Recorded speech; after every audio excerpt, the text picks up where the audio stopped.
Assalamualaikum, my name is Uzair Shah bin Muhammad Zulfikar. Today I will be discussing about the report from my internship period at Sabah State Railway Department. My internship period lasts from 20th of March to 30th of August 2024. This industrial training report discusses the overview of Sabah State Railway Department, which includes the background, vision, mission, objectives, organizational structure, location, and services provided. In this report, the student discusses the responsibilities and nature of work done during the industrial training period. The report also explains the experiences gained during the internship period at Sabah State Railway Department.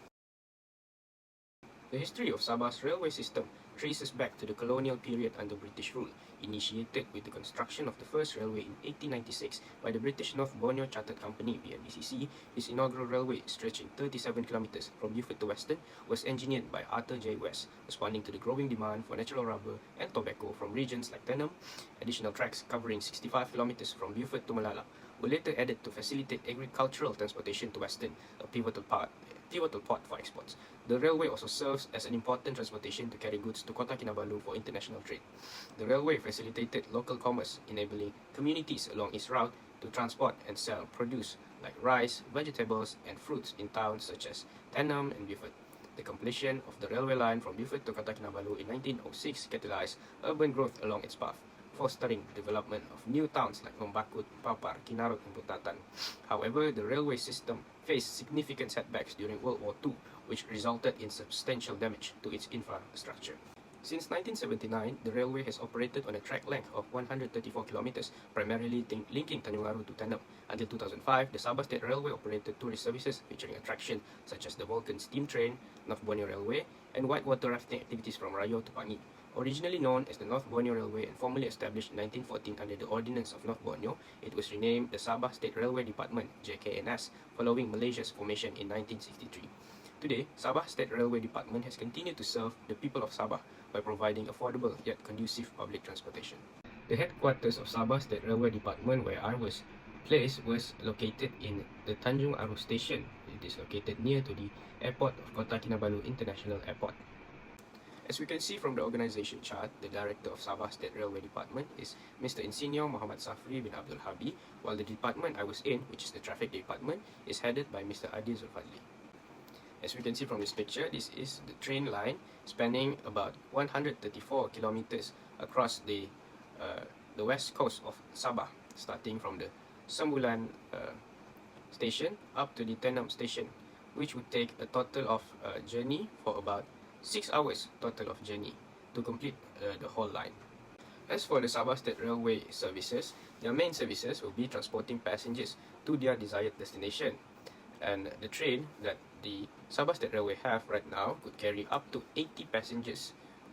And Sabah State Railway also provides charter train services, and their clients are usually schools or offices that are going to charter the trains. And Sabah State Railway Department also provide products such as chartered hybrid steam train and down memory lane, which utilizes the Vulcan locomotive steam train used since the colonial era. So these are some of the services that Sabah State Railway Department offers, and they also do venture into the tourism industry, which is a very popular industry here in Sabah. The vision of Sabah State Railway Department is to become the preferred mode of public transport by 2030, while the mission is to provide modern rail services that are efficient, reliable, competitive, comfortable, and safe for passengers, goods, livestock, and agricultural products through the process of organizational development and modernization of human models and continuous asset modernization. While the objectives are upgrading socioeconomics to areas that have rail services through cheap and efficient rail transportation facilities, providing and upgrading rail service system facilities that can meet the needs of the people in line with the direction of state development as a responsibility of the government. They also aim to promote train services and interesting locations along the route as tourism products. And they're also connecting areas that do not have infrastructure facilities with rail services. Lastly, they provide alternative transport options that are cheaper, efficient, safe, and comfortable. And talking about the milestones, in 1896, the first railroad from Beaufort to Weston was built by the British North Borneo Chartered Company.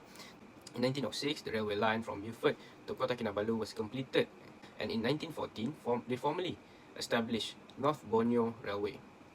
In 1963, the Ordinance of North Borneo renamed as Sabah State Railway Department following Malaysia's formation. In 1979, the railway built linking Tanjung Aru to Tenam, which has been the foundation to what the railway that is available today. And in 2005, they started operating tourist services such as Vulcan Steam Train and has continued this thing up to this day. As for the training reflection, my internship started on the 20th of March 2024 until the 30th of August 2024 at the Sabah State Railway Department located in Kota Kinabalu, Sabah. The working days are Monday to Friday and the working hours is flexible, while my working hours are usually from 7 a.m. to 4:30 p.m., which is around 8 working hours. As an intern, I was paid 300 ringgit per month, but allowances are only given for 3 months, and after claiming the allowance for the 3 months, no allowance are given to interns. I was placed at the traffic department during my internship period. As an intern at the traffic department, my main task was to handle passengers' data entry and data storage of the passengers using Sabah State Railway services. I usually will collect data through the sales analysis product form submitted by all the stations that is collected in paper form, and it is my duty to ensure that all the data is transferred into spreadsheets and kept in digital form. The data that I handled during my internship period is for the month of July until the month of December for the year 2023. I also got to experience riding the train to Papar, Beaufort, and as far as Rayo, which are valuable experiences that I will always cherish and be grateful for. The journey to Beaufort in particular took around 2 hours, while the journey to Papar took around 1 hour, and the journey to Rayo took around 3.5 hours, which is quite long, sitting inside the train.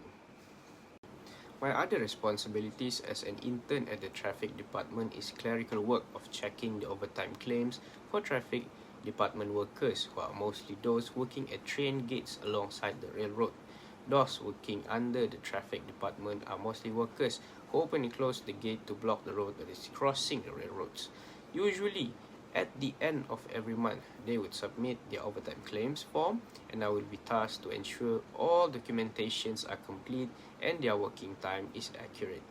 After I'm done with checking the claims, I will record their names in the overtime book to be submitted to the accounting department for their further processing. Some of my daily activities and responsibilities involve dispatching letters to various departments in the office. Before dispatching the letters, I would record the letters in the letter register book and record multiple things such as letter title, letter number, and date, and then proceed to dispatch the letter to the appropriate department. I also did manage to learn the work in control room, where timings of train departure and arrival at each station are recorded inside a very big book that they put there. They use some sort of radio to transmit the information that was needed from other stations to ensure that the timings of the arrival and the departure of the trains are recorded. My other responsibilities is to pick up calls at the traffic department. Some of the calls come from different departments in the office, and some calls come from the public inquiries regarding availability and schedule of the train. Some calls also come from schools inquiring about the changes of their chartered train schedule, and I gained a lot of experience talking and engaging to the public as well as to my colleagues and superiors who are mostly 10 to 20 years older than me. And I think this has helped build my confidence and increase my interpersonal skills during my internship period. I also assisted in the disposal of old and unused office materials and assisted staff in various office activities such as writing letters, laminating papers, and making photocopies of reports and documents. I also gained a new experience when I joined meeting with the director and all the head of department, which gave an insight on how meetings are conducted, especially in places like government offices. During my internship period, I gained a lot of knowledge and experience while learning a new perspective from an industry point of view, and being able to understand and learn the difference between studying and actually working in the industry. I was also able to increase my software skills, especially knowledge in spreadsheets and being able to understand coding in spreadsheets, which will definitely help me in the future.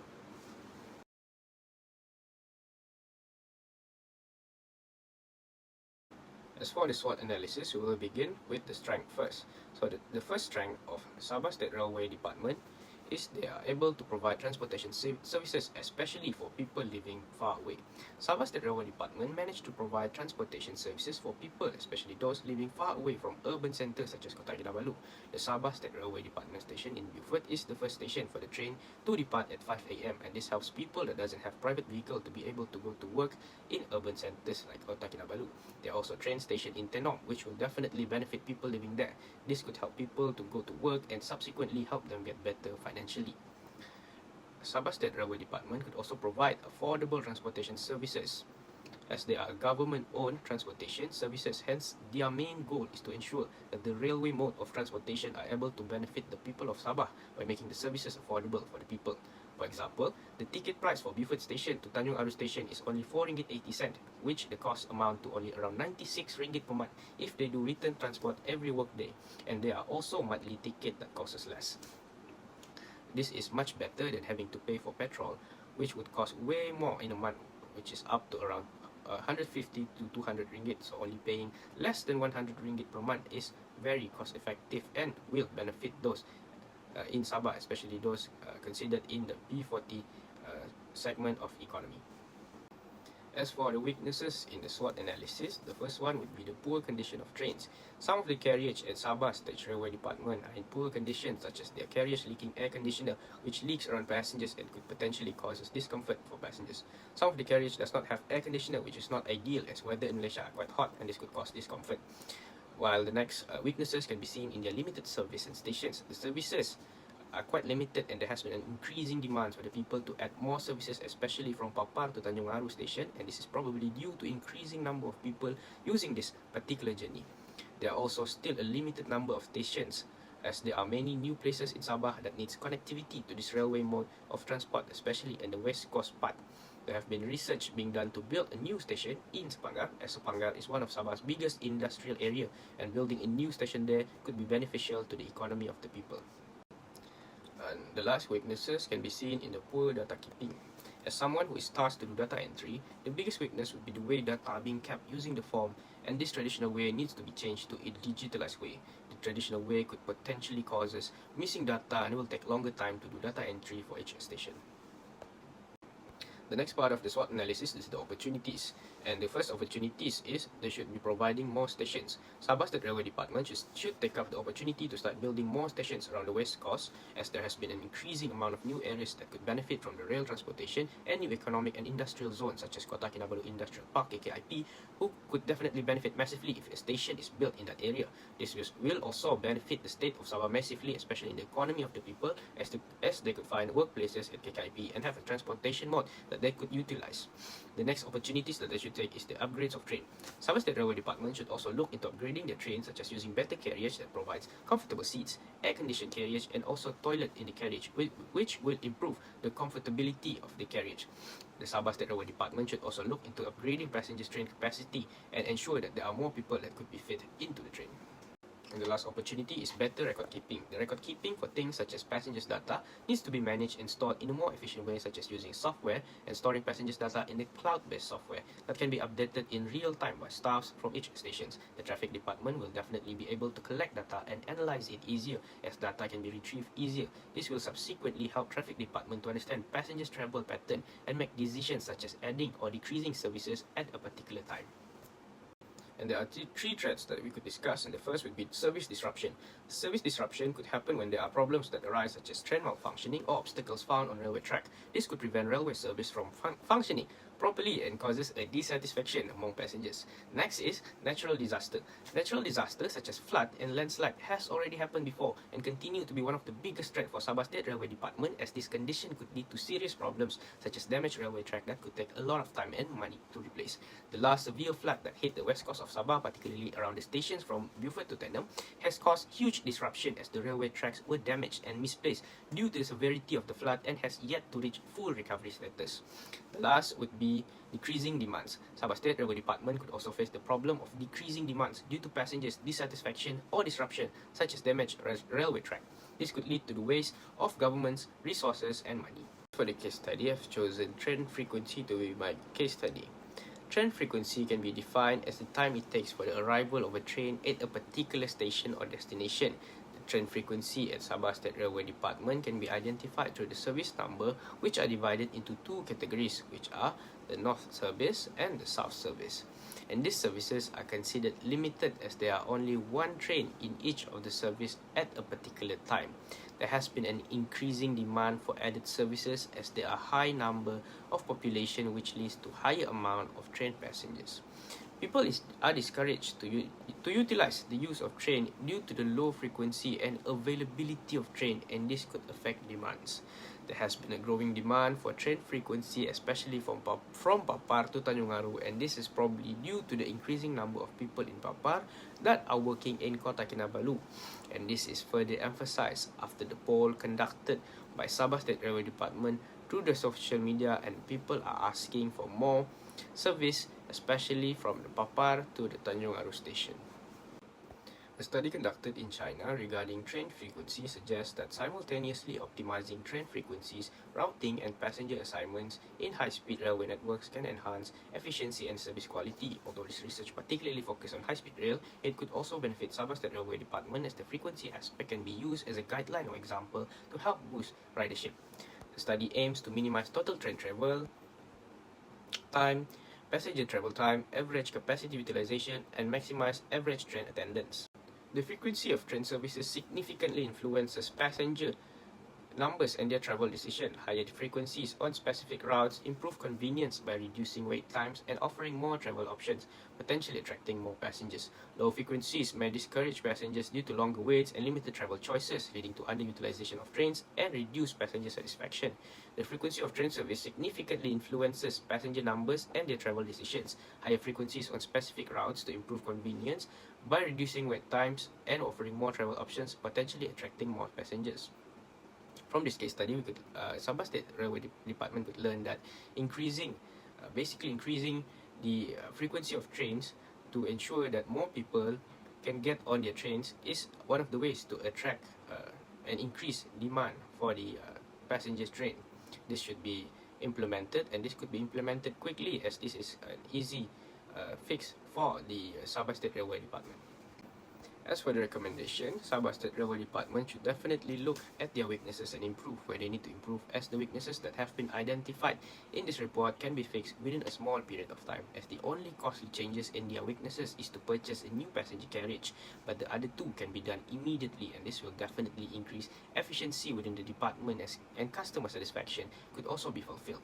Sabah State Railway Department should use their strengths such as providing transportation to people living outside urban areas and help them by providing an efficient and cost-effective transportation solution, which will subsequently lead to a higher number of passengers. Opportunities presented to them such as building more stations should be seriously considered, as it will bring benefit to the people of Sabah.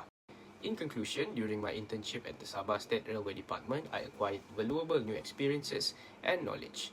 I'm thankful for the opportunity to contribute to Sabah's primary public transport provider on the West Coast. Initially challenging, I quickly adopted with mentorship from everyone in the company. Conducting a SWOT analysis provided insights into departmental strengths and areas for improvement, benefiting both passengers and Sabah State Railway Department. I would like to express my gratitude towards all my superiors, lecturer, supervisor, my family and friends for all their support throughout my internship period.